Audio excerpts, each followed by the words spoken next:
안녕하세요. 이학규 목사입니다. 기근으로 인해 괴로운 상황인데 시므온마저 인질로 잡혔습니다. 이뿐만이 아닙니다. 창세기 42장 26절에서 38절입니다. 정탐꾼으로 몰린 야곱의 10명의 아들들. 결국 시므온이 인질로 잡힌 채 곡식을 싣고 애굽을 떠납니다. 그런데 또 다른 문제가 생깁니다. 나귀에게 먹이를 주려고 자루를 열자 그 안에 곡식값으로 지불한 줄 알았던 돈이 그대로 들어있는 것입니다. 정탐꾼으로 몰린 것도 힘든데 곡식을 도둑질한 것처럼 되어버렸습니다.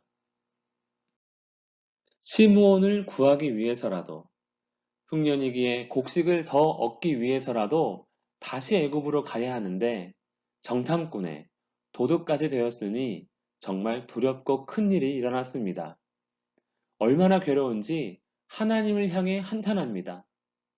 하나님이 어찌하여 이런 일을 우리에게 행하셨는가? 집으로 돌아온 야곱의 아들들입니다. 시므온이 없으니 아버지에게 이야기할 수밖에 없습니다.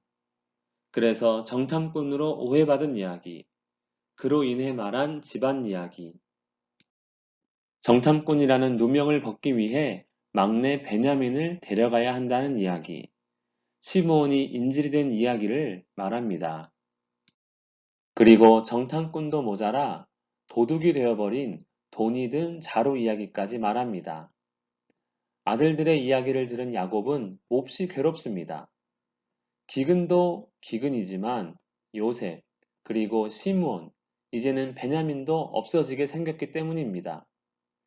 생육하고 번성하는 것이 복인데 야곱이 보기에 사랑하는 자식이 하나 둘씩 사라지니 저주 가운데 해를 입는 것만 같습니다.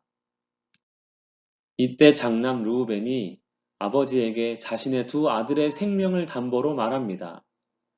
내가 그를 아버지께로 데리고 오지 아니하거든 내 두 아들을 죽이소서. 그를 내 손에 맡기소서. 다음번에 애굽에 갈 때 반드시 베냐민을 데리고 가야 한다는 르우벤의 간청입니다. 하지만 야곱은 절대 반대입니다.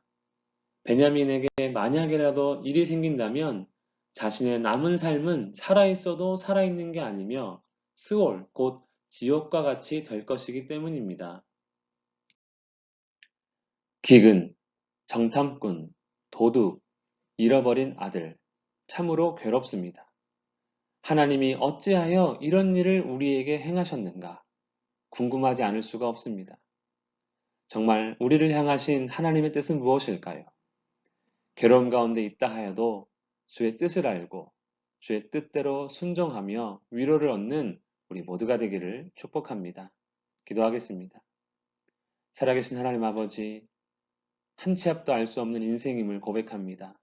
그러나 하나님의 계획대로, 하나님의 뜻대로 이루어지고 있음을 믿사오니 주께 순종하는 우리 모두가 되게 하여 주시옵소서. 예수님의 이름으로 기도합니다. 아멘.